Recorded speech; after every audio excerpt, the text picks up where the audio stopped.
Okay, so welcome again to the another part, phase 2 of the questionnaire. Phase 1 we talked about pre-construction of the questionnaire. What are the various parameters we should be very careful when we were talking about the designing a questionnaire and what are the prerequisites before drafting a real questionnaire. This video we are talking about the construction of the questionnaire. While construction of the questionnaire is related to 6 basic elements. Number 1, introduction of the questionnaire. Number 2, question format. Number 3, wordings of the question. Number 4, question sequencing. Number 5, balancing question types. And the last one is producing the final draft of the questionnaire. So learners, let's begin and understand each point in detail. The first one is introduction of the questionnaire. So let's begin with the first one, introduction of the questionnaire. This section is all about making clarity to the respondents about the objective of the research, the purpose of the research and why the data is being collected, for what objective the data is being collected from the respondents. Even it will give a clarity to the respondent that who is the researcher, what is the objective of the data collection, and why he is sending the questionnaire or this kind of question. For what purpose the outcome of the questionnaire or data collection will be used. Very important part of the introduction and the clarity of the purpose to the respondent is confidentiality assurance. In this part of the section, respondents are assured about the confidentiality of their responses. The researcher provides commitment for maintaining the confidentiality, privacy of the participants or the respondents. Respondents, by understanding the objective or the outcome, the usage of the outcome, can create trust by understanding that the respondent are providing very honest answer, genuine answer without any biases. So clarity of the purpose will lead to researcher for the right and genuine respondents and even the answers. Let's understand the introduction of the questionnaire through an example. You might be able to see the slide where there is a hypothetical one example related to the questionnaire introduction is being given. The first para is thanking the respondents about taking their valuable time and also the explaining them for what purpose the questionnaire is being conducted, the data is being gathered. The next paragraph is about maintaining the confidentiality. The participants in this study is voluntarily. They are going to keep everything very private and confidential, and it might be for the particular, the individual purpose and not for the commercial purpose. Also, what kind of instruction should be taken care while completing the questionnaire. This gives clarity to the respondent that what is being asked while giving a clarity, while giving an instruction and what they should be careful. So this is what the first step for the construction phase, and that is introduction to the questionnaire. Please be careful that this kind of paragraph is very helpful when we design a questionnaire. This is the very introductory part where we clarify our purpose, our objective to the respondent. The next part is question formatting. Let's understand question formatting in detail. While designing a questionnaire, the formation of the questions, the drafting of the questions should be very careful while respondents are from the various and diverse background. The first question drafting, we start with demographic question. We should be very careful about the purpose of why we are collecting demographic question, for what context we are collecting demographic questions of the survey respondents to whom we need the data. What type of demographical questions are very important? When we collect the questions, make sure that your questions are standardized in nature. This allows easy comparison and also it will be easy for the data analysis. As discussed previously, make sure that the respondents' data are remaining private because they are sharing the demography about their individuality. And when we are talking about this, the confidentiality, the privacy should be maintained and respecting the culture of the respondent. These are few examples for demographic question, like we are asking age, we are asking gender, and also we are asking their educational level. Apart from it, we may ask them related to the questions about their income, about their occupation, marital status, number of dependents, children, and so others. So question formatting starts with the first, and that is demographic questions. The formatting questions can be divided again into two. Number one, close-ended question. A close-ended question is a type of questions where predefined options are being given and researchers are required to ask the questions from the predefined option. Close-ended questions are mostly to gather the quantitative data. They are more suitable for surveys or any structured interview where researcher is interested in understanding the attitude, behavior, and preferences. The limitations of the close-ended questions are they are limited and specific in nature. So beyond these boundaries, beyond this, the options which are being given, respondents are not allowed to answer any other thing. So this is called closed loop, close-ended question. Let's move on to understand open-ended question. While we talk about open-ended questions gives freedom to the respondent to write answers in the way they like. They may write short answers or they may like the long answers.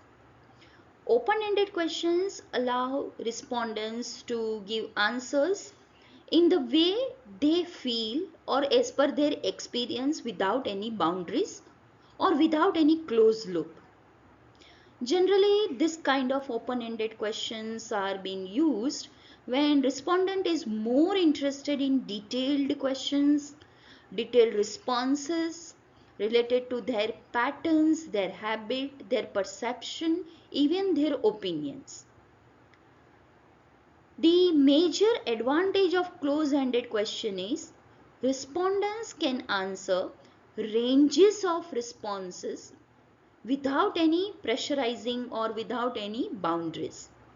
But the disadvantage could be that the respondent's answer may not sometimes relevant to the research objective. Let's understand one of the example for close-ended question. This is called dichotomous question. Dichotomous questions are those questions where there are majorly two response options like yes, no, agree, disagree, like, dislike. So where there are offering two response options, this kind of questions are known as dichotomous questions. There are few examples which are being given in front of you in your slide. Are you vegetarian? Yes, no. Have you ever traveled abroad? Yes, no. Do you have a car? Yes, no. So this kind of questions where two options are being given, from where respondents are required to choose any one, are known as dichotomous question. The next type of question is called multiple choice question. I believe that the many of you are really aware and must be using multiple choice question, but let's understand from the different perspective. This is also one kind of close-ended questions where the respondents are being given a closed choices, and out of these choices respondent is required to select one correct or best answer out of this. So multiple choice questions where respondents are asked to answer based on what is correct according to them, about their reflection on their opinion, their perception, what they like. How did you hear about our brand? Out of the given option, respondents are required to choose any one out of being given to them. So very famous, very number of times the researcher is using this method, which is known as multiple choice method. Another method where respondents are allowed to give more than one, that is called checkbox. The next method is which is widely used, and that is called the Likert scale. Likert scale where respondents are giving the ranges from the strongly agree to strongly disagree about the varying degree of agreement or disagreement. Likert scale supports a maybe 3 scale agree, neutral and disagree, or maybe a 5 scale strongly agree, agree, neutral, disagree and strongly disagree. So this is also very widely used method where rather than being giving yes and no kind of option, agree or disagree kind of option, the respondents can go and can give the ranges of the options and what they feel, what they have opinion about the particular statement which is been given. The next one is semantic differential scale. A semantic scale, which is also known as semantic differential scale, is known as a rating scale method. I believe you are aware what is rating scale method. So here the rates are being given as per the likings, disliking or the different perception a respondent is having. Generally, it is a series of bipolar adjectives or phases which are being used as their opposites to each other. Respondents are being asked one questions and when told to evaluate their responses based on two different bipolar opposites to each other. let's say the excellent to poor, high quality to low quality, and respondents are supposed to give answers based on their the positions which they feel which is true for them. So this is also semantic differential scale method. Let's move on to another method, and that is ranking scale method. Very easy to understand that as per the ranking which they feel, the respondents are told to be give rating about what is being preferred and what is not being preferred in the first category. That could be 1 being favorite and 5 being least favorite. So if you analyze the answers which is being given over here, the respondent is feeling good or favorite is sausage. While if you feel the second category is mushroom, and likewise the 3, 4 and 5 ratings are being given, the rankings are being given as per their favorite products in the market. Let's move on. Rating scale method. Similarly, like semantic differential method, the rating scale method is also giving the coding to each and every categories, starting from excellent to poor, important to not important. The different rating scale methods are being given, and as per their likings or disliking, the coding, that is 1 to 7, anywhere the codings are being clicked. Moving on to next method. So let's understand the another method, and that is paired comparison method. Learners, the paired comparison method is a technique which is used for making a right decision based on the preference analysis, where the items are compared in pairs. You can see in the slide, in the example which is been given, that items are compared in pairs to determine their relative importance and preferences. How it works? Number 1, pairing items. So the researcher is giving each item which are being paired together. Each item or each options is being compared, and other items and other options are being given. For each pair, the decision maker or respondent is asked to choose which item they prefer and consider more important based on certain criteria. After pairing, based on choices which a respondent is making, the scores are assigned to each of them. Typically, the items are chosen more frequently and are assigned with the high score. And at last, once all comparisons have been made and score assigned, the items are ranked based on their score. The item with the highest score is considered the most preferred or important, while the items with the lowest score is considered the least important or least preferred. So if you see the score which is being mentioned over here, this is the paired comparison between performance appraisal and employee rated, and also job evaluation and job rated.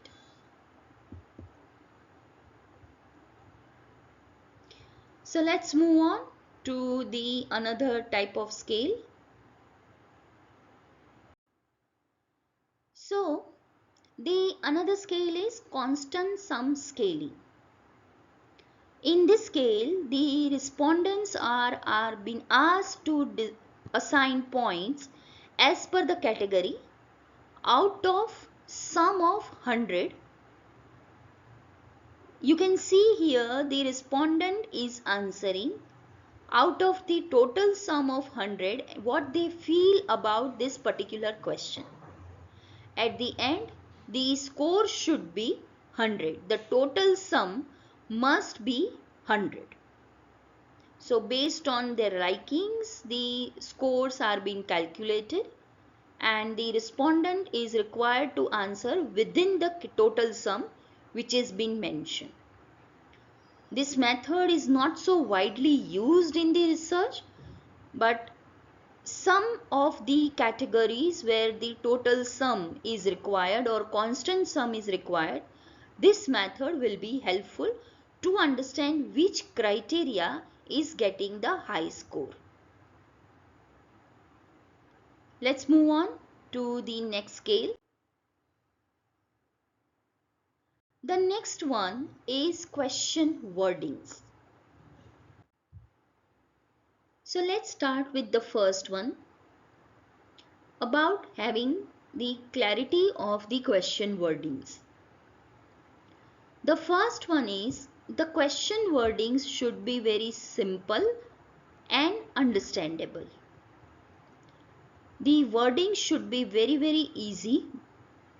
Respondents can understand the question because the question is being drafted with a very straightforward way, very simple way, and there is no ambiguity while understanding the question. The second one is the question should avoid the leading and the loaded question. Let's understand the leading and loaded with an example. Leading questions are such a question which is being drafted in a such a way that the respondents are answering what is already been desired to answer, even if the respondent has a different viewpoints. And they are intentionally or maybe unintentionally being drafted in a such a way that respondents are answering very biased one. For example, if someone is asking, are you having a positive thoughts about the new policy which has been recently updated? This leads the respondents to answer in a desired way what researcher is expecting, even if the respondent is not positive about the new policy. The loaded question. When we talk about the loaded question, it is having an assumption. It starts with the assumption or maybe having a pre-hypothetical understanding about the question or the respondent. This could be biased one. This could be controversial in nature. It is provoking the respondents to give a specific answer. For example, it is been asked in the one of the student, have you stopped cheating in the examination? This kind of question is loaded with the assumption that in the past that particular student might have done cheating in the examination, even if this assumption is false. And respondents become so defensive about answering this kind of assumption or sensitive question. One should avoid this sensitivity towards the question. Double-barreled question must be avoided. What is double-barreled question and what I mean by that? Let's understand through an example. If I am saying that, have you visited any temple with friends and family in last 1 year? Have you visited any temple with friends and family in last 1 year? Learner, this leads to double-barreled question. In one question, I am asking so many things. I might have visited temple with my family in a year, might not be with my friends in a year, or vice versa. This leads the confusion in answering the question to the respondent. Respondent should answer in a such a way that he feels or is actual data. While researcher is asking two set of questions in one, which is not leading to the reaching the objective of the research. Please avoid memory test of the respondent. Researchers should be carried away when asking the questions related to what you have eaten in past 6 months, or do you remember any ice cream brand you have eaten in last 3 months. This kind of memory test should be removed while we are drafting the questionnaire. As already discussed, I do not want to repeat the same over here. Be mindful of culture sensitivity while you are drafting a questionnaire. So let's have a recap. What are the wordings and which are very important? Very simple and understandable, and the respondent should not have any ambiguity or confusion in understanding the question itself. They should not be having any question wordings or formatting related to loading or loaded question. Also, similar way, doubled barreled question should be avoided while drafting a question. Please avoid checking the memory test or taking the memory test of the respondent, even the intelligence test of the respondent. And at last, while deciding the wordings, please be careful the language, the words which are culture sensitive, they should not be used or carefully be used while we are using certain set of sensitive words. The next one is the question sequencing. Question sequencing is very important while drafting a questionnaire. It starts with the demographic question, where researcher is asking few questions related to their age, gender, income, marital status, education, qualification, and many others. After asking the demographical question, researcher may ask very introductory kind of questions which is pertaining to research only. It is a rapport building question. The question should be very easy. We may lead to dichotomous question or multiple choice question. The third part is general to specific, very much important kind of question, very much targeted towards the research question. The fourth type is grouping, or based on the researched theme, those kind of questions can be asked. And the last one is the questions can be sensitive, and researcher would like to take it to the last point, those questions can be asked. Balancing question types. While construction of the questionnaire, researchers should be very careful while balancing the questions, different questions which are being asked. While balancing the questions, researchers should take care of three basic things. Number one, balance response options that cover a wide range of perspective and also allow respondent to express various opinions, various perceptions of what they feel. Please avoid creating responses options that are skewed in nature and do not allow respondent to answer. So balance response options are very important to take care. Second, it is important to understand that too many response choices will be burden to the respondent, and then respondent gets confused. So it is important to create a balanced response options rather than giving too many response choices. The third, few Response choices also will not be able to cover all ranges of alternatives while they are talking about the balanced response choices.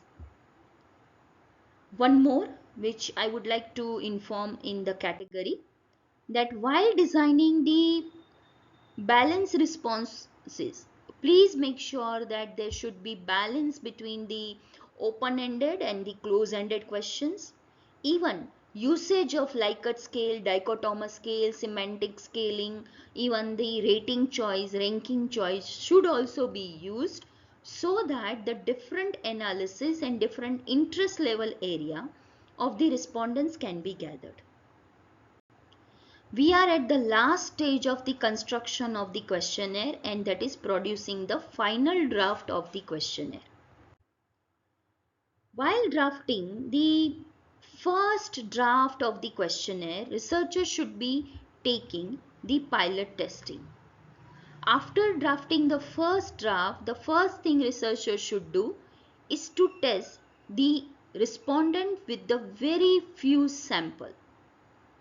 Rather than deploying it to the large sample or to our main study area, small representative of the samples which are we targeted, from that should be chosen. This questionnaire should be tested on those small representative of the samples. This will give us a clarity about that whatever the questionnaire which we are putting in front of the participants are not having any ambiguity, are not having any inconsistency, duplications of the question, about misunderstanding of the questions, about not getting the clarity about the questions, and even facing during any technical problems while answering the question. Very important for the respondent is to check every feedback which they are receiving and to revise the questionnaire before they send to the mainstream of the sample. It is important to work out on the pilots testing. Pilots testing will remove all set of challenges what researcher might about to face during the main study. This will have a clarity, a very smooth fall for the data collection, and there will be no any challenges in future when we are collecting the data. I hope that you must have got a solid understanding about the construction phase of the questionnaire. If you have any question or you are not yet clear, you may write to me. I will be more happy to answer you. Thank you so much.